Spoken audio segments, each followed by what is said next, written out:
అందరికీ నమస్కారం. మీరందరూ బాగానే ఉన్నారని ఆశిస్తున్నాను. ఈ వీడియో ద్వారా 2026 సంవత్సరానికి సంబంధించిన జ్యోతిష్య అంచనాలను మీతో పంచుకోవడం జరుగుతోంది. 2026 సంవత్సరాన్ని మొత్తంగా చూసుకుంటే వృషభ రాశి వారికి ఇది ఒత్తిడితో ప్రారంభమై గరిష్ట విజయాన్ని తాకి చివరికి విలువల ఆధారిత స్థిరత్వంతో ముగిసే సంవత్సరం. వృత్తి మరియు ఉద్యోగ రంగంలో నెమ్మదైన ఆరంభం ఉన్నప్పటికీ మధ్యలో శిఖరస్థాయి ఎదుగుదల కనిపించి చివరికి స్థిరమైన సమీకరణకు దారితీస్తుంది. ఆర్థికంగా క్రమశిక్షణతో కూడిన పునర్వ్యవస్థీకరణ వల్ల బలమైన లాభాలు సాధ్యమవుతాయి. కుటుంబం మరియు సంబంధాల్లో భావోద్వేగ పరిపక్వత పెరిగి బంధాలు మరింత బలపడతాయి. ఆరోగ్యపరంగా సాధారణంగా స్థిరత్వం ఉంటుంది. అయితే గొంతు, జీర్ణక్రియ మరియు కీళ్ల విషయంలో జాగ్రత్త అవసరం. Month by month forecast. జనవరి 2026 దాగి ఉన్న సహాయంతో పాటు కొంత ఒత్తిడి అనుభవిస్తారు. నెల ప్రారంభంలో పనిభారం ఎక్కువగా ఉన్న జనవరి 20 తర్వాత గుర్తింపు పెరుగుతుంది. జనవరి 8 నుంచి 12 మధ్య మీ ఆలోచనలు, ప్రతిపాదనలు ముందుకు తీసుకెళ్తే మంచి ఫలితాలు వస్తాయి. ఆర్థికంగా బడ్జెట్ను కట్టుదిట్టంగా ఉంచుకోవాలి. కుటుంబంలో ఉన్న చిన్న విభేదాలు సర్దుకుంటాయి. ఆరోగ్యపరంగా గొంతు, జీర్ణ సమస్యలపై జాగ్రత్త అవసరం. ఫిబ్రవరి నెల స్థిరమైన వృద్ధి మరియు సమతుల్యతను ఇస్తుంది.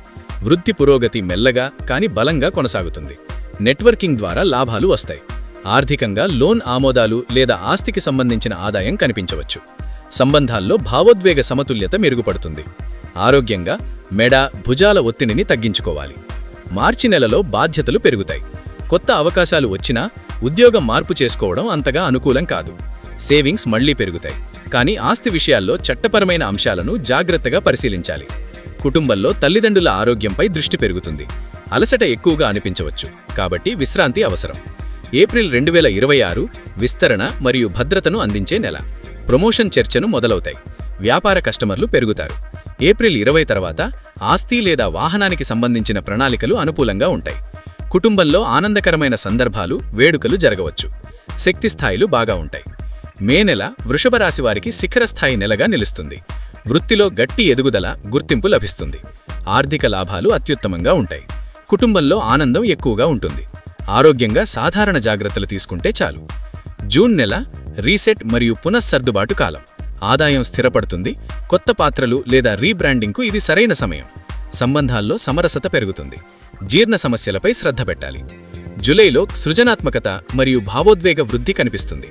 కమ్యూనికేషన్ ఆధారిత పనులు బాగా సాగుతాయి. ఖర్చులు అకస్మాత్తుగా పెరగవచ్చు, కాబట్టి ప్రణాళిక అవసరం. కుటుంబంతో హాయిగా గడిపే సమయం దొరుకుతుంది. ఆగస్టు నెలలో నెమ్మదైన విస్తరణతో పాటు అంతర్గత సర్దుబాటు అవసరం. ఉద్యోగ ఒత్తిడి పెరుగుతుంది. పెద్ద ఖర్చులు లేదా ప్రమాదకర అడ్డులు నివారించడం మంచిది. కుటుంబంలో చిన్న కలహాలు రావచ్చు, శాంతంగా వ్యవహరించాలి. సెప్టెంబర్ నెల కోలుకోవడం మరియు స్వస్థతను సూచిస్తుంది. వృత్తిలో స్పష్టత తిరిగి వస్తుంది. ఆర్థికంగా పునరుద్ధరణ దశలోకి వెళ్తారు.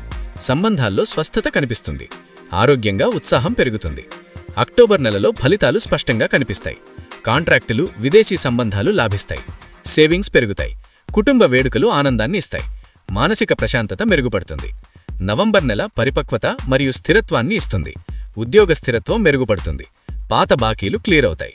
కుటుంబ బాధ్యతలు పెరుగుతాయి. నిద్ర మరియు శక్తి మెల్లగా మెరుగుపడతాయి. డిసెంబర్ 2026 భద్రమైన ముగింపును ఇస్తుంది. సంవత్సరం మొత్తం చేసిన కృషికి ఫలితం కనిపిస్తుంది. ఆర్థిక క్రమశిక్షణ వల్ల స్థిరత్వం వస్తుంది. కుటుంబ ఐక్యత బలపడుతుంది. ఆరోగ్యం స్థిరంగా ఉంటుంది. మొత్తంగా చూస్తే వృషభరాశి వారికి 2026 సంవత్సరం ముఖ్యంగా ఏప్రిల్, మే, అక్టోబర్ నెలల్లో వృత్తిపరంగా చాలా అనుకూలంగా ఉంటుంది. మే, జూన్, డిసెంబర్ నెలల్లో ఆర్థిక వృద్ధి బలంగా ఉంటుంది. జనవరి మరియు ఆగస్టు నెలల్లో మాత్రం ఒత్తిడి మరియు ఖర్చుల విషయంలో జాగ్రత్త అవసరం. ఇంతటితో ఈ వీడియో ముగుస్తోంది. ఈ వీడియో మీకు నచ్చిందని ఆశిస్తున్నాను. దయచేసి సబ్స్క్రైబ్ చేయండి, లైక్ చేయండి, షేర్ చేయండి మరియు మీ అభిప్రాయాలను కామెంట్ రూపంలో తెలియచేయండి. సురక్షితంగా ఉండండి, సంతోషంగా ఉండండి. వీక్షించినందుకు ధన్యవాదాలు.